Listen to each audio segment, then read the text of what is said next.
Today I'm taking all my waste fabric and making an awesome quilt with them. This is an extreme scrap busting project that will make you wish you had more scraps. Plus, I am showing you my secret tip to organize your leftover fabric and get them ready to be used at any time. It's projects like these that keep my scrap pile in check, and even though I add loads of scraps to my pile all the time, I keep it under control because I use more scraps than I make. But that wasn't always the case. Before I found clever ways to organize and use my scraps of fabric, I would trash bags and bags of them. Just thinking about it makes me cringe. Oh, such a waste.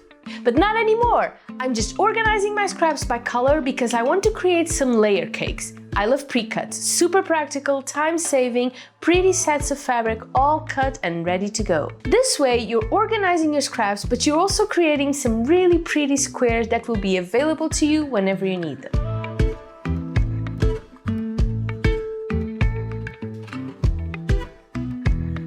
Perfect. Now, we can do this two ways. We can just sew scraps together, or we can use the crazy quilt method, which is my absolute favorite way to sew scraps. We get some cheap fabric to use as a base, and this is a repurposed old white sheet I'm using here, and then we just start adding our scraps.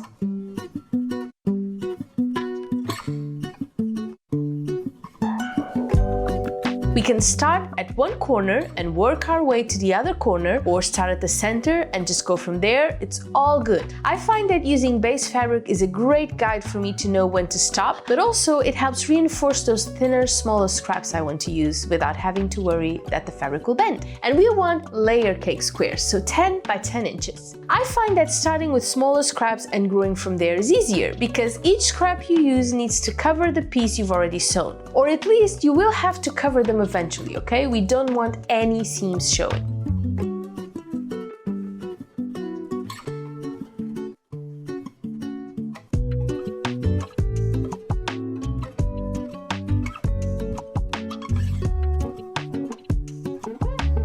Also, make sure that your scraps are nice and flat before you add the next one. We can press this or just flatten them with our hands. The smaller the pieces, the harder this is to keep flat. And before you know it, we're done! Our first block is complete, and this is my first time making one color blocks, and I am loving the result. Ah, so pretty! Let's try other colors.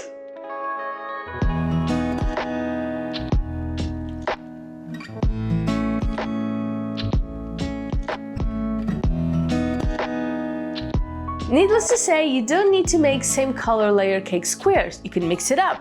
You can also use whatever size scraps you want. For me, for the lovely rainbow project I have in mind, I want these colors, and I want each square to have one clear color. But at the same time, I'm not using solids, so a little hint of other colors is fine too. You know what? Just do you. Whatever looks best is great.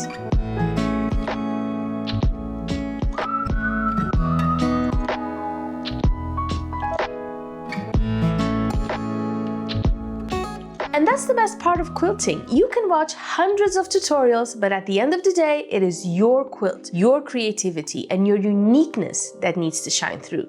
Now imagine this, you take up all your scraps and create some amazing layer cake squares with them. Or maybe some charm pack squares, or even jelly rolls like we did a while back. You have no leftover scraps of fabric collecting dust, so that's pretty awesome. Then one day, you get yourself some free time on your hands and you want to make a simple, free flow, nice quilt. You don't have a lot of time, but you just want to create some quilt magic. All you need to do is get those layer cake squares and use them.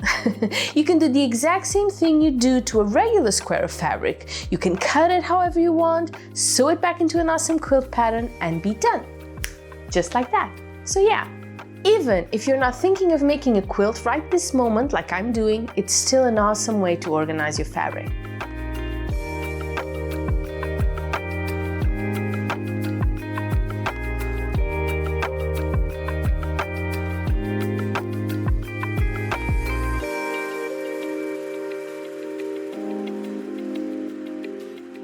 And look at these, so cool. More and more, I'm into monochromatic.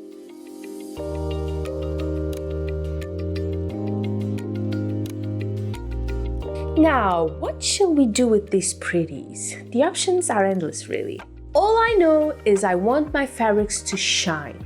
I want them to be the stars, so I can't use a pattern that will hide them too much. But I also don't want this to be too simple. That is just a waste of pretty blocks, so not an option. I want stunning but easy, free flow and fun, and I know exactly what I want to make. Stick around because this is about to get so much better. Let's cut these pretties in half diagonally. I've said it before and I'll say it again. Using scraps to make quilts always feels like a gift to me, like I'm getting a free, one-of-a-kind quilt. Because if you think about it, this is fabric that would go to the trash if I didn't repurpose it. But because I'm using it, it turns into something stunning. And it didn't cost me any money to do it. Oh, I love this. Now let's get these triangles back into squares. And I'm kind of using my rainbow sequence here because I just can't help myself.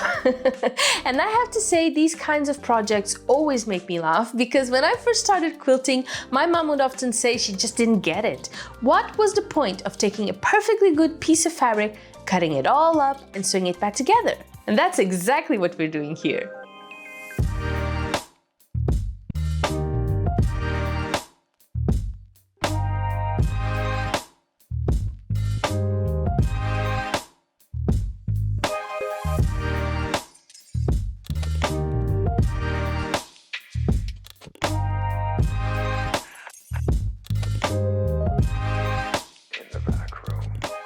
We made the squares and they were gorgeous, but then we cut them in half and now we're sewing them back together into squares. Quilting is kind of crazy, but it's so magical too. I'm a crafty person. I have a lot of DIY hobbies, but none quite as satisfying as quilting, let me tell you.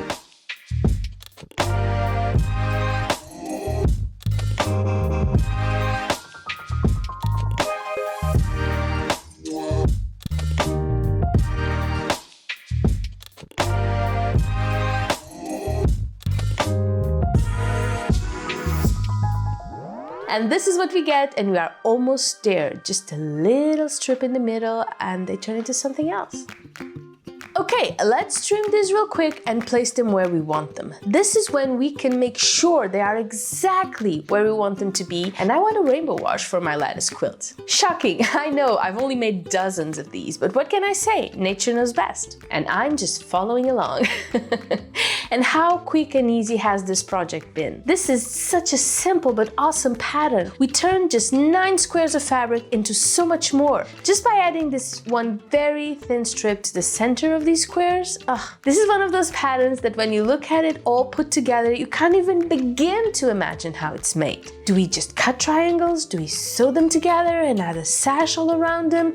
Do we sew all the squares together and then cut them diagonally to add the sash? I've actually made that version with you guys a while back. It was fun, but there's a lot that can go wrong with that method. I find that adding the sash to the middle of the squares, one at a time, is just a better idea. And I love to find ways to simplify processes, and this is as simple as it gets. The only thing we really need to watch out for is making sure these square corners meet crisply in the middle of our diamond, okay? This is very important. This needs to be sharp to make sure to nest those seams perfectly. I love it. I just love it. There's no other word to describe how special this turned out to be.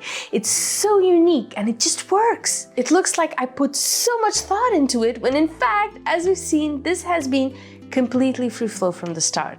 And how quick has this been? And you know what?